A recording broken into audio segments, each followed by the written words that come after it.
All right, so question from the exam paper. Study the information and the Forex table below and answer the questions that follow. Mrs. Biggs, who lives in South Africa, went on a trip to the USA. Her son added 600 Rand to her shopping or her spending money, which she exchanged for US dollars. The reason why I'm underlining these words is for you to understand which currencies are we working with, and also to understand when we have to convert the currencies, what was given to us and what do we need to work out. All right, it says here, she exchanges the money at OR Tambo International Airport before she left South Africa. When Mrs. Biggs returned to South Africa, she had 219.99 US dollars left of all her spending money. So here's our exchange rate table. We're working with the US dollar in comparison with the Rand. So already you need to understand that the US dollar is the Forex. All right, so we've got a bank buying rate that's given to us, and we've got a bank selling rate that's given to us. All right, so we're going to utilize or use those two rates at the end of the day. Question 3.1.1a. Calculate the amount in US dollars that Mrs. Biggs received when she exchanged her 600 Rand. All right, guys, so we are converting Forex to Rand or Rand to Forex. That's the question that you are asking yourself now. All right, she has Rands with her. She wants Forex. She wants US dollars. Okay, that means Mrs. Biggs will have to convert Forex to Rand. Okay, is that correct? Forex to Rand, we look at what we have. No, we have Rand. We want to convert Rand to Forex. All right, so we need to make the right decision there. All right, so she's converting Rand to Forex. In other words, the letter there gives you an idea of what to do. You are going to divide. All right, what do we divide with? We have a 600 Rand. We're going to divide it, and now we have to pick between the bank buying rate and the bank selling rate. She wants Forex. In other words, the bank will sell the foreign currency to her. That means that you're going to use the bank selling rate. The bank selling rate is 13.57. We get it from there. BSR stands for bank selling rate, and our answer will be in dollars. Immediately write your symbol down so that you know you didn't miss out on that, and our final answer will be $44.22. So 600 Rand will earn you $44.22. So Mrs. Biggs goes on a holiday, she spends her money or not, we don't know yet. Let's see what the next question sets out for us. Okay, so number B.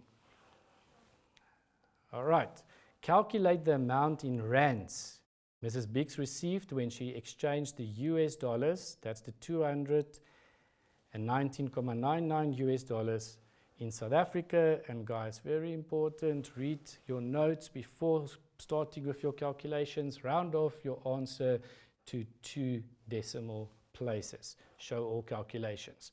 All right, so she wants to convert Forex. The US dollar is Forex. She wants to convert it to Rand.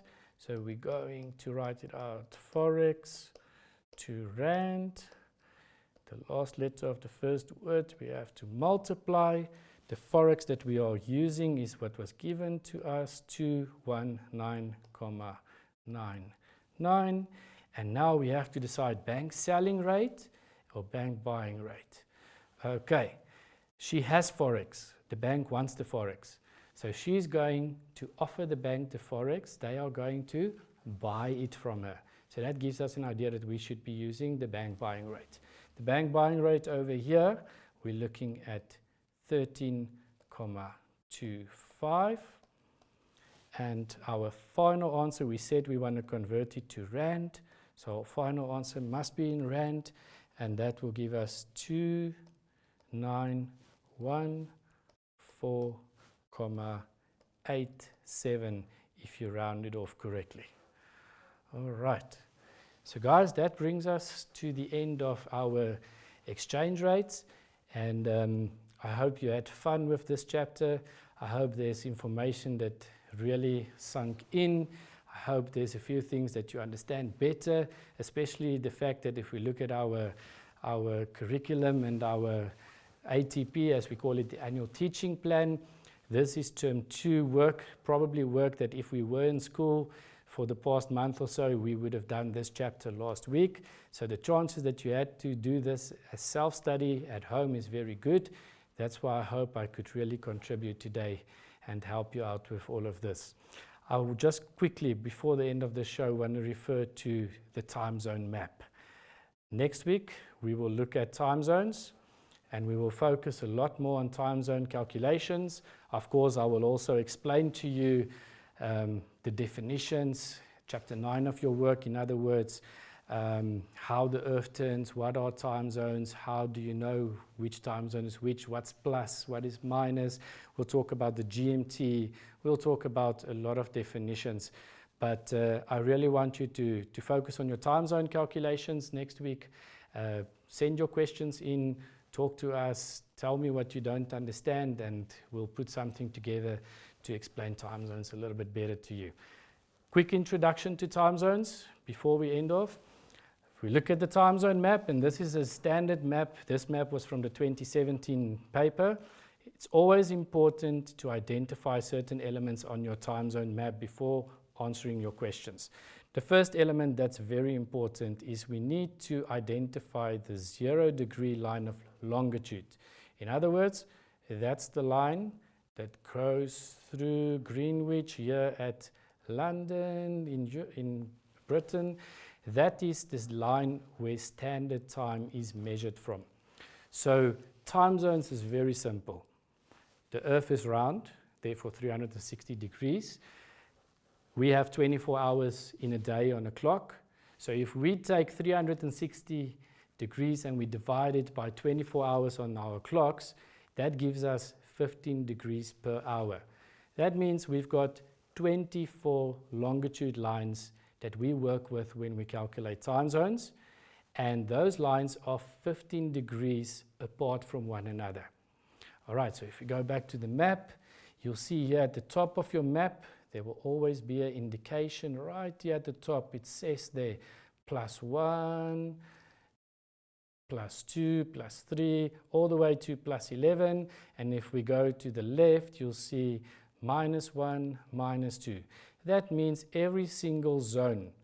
Now, zone is, if I draw another line here, this space over here is a zone. We call it a time zone. And if we move to the right from the 0 degree line that I've indicated here, we go forward in time. And if we go to the left, we go back in time.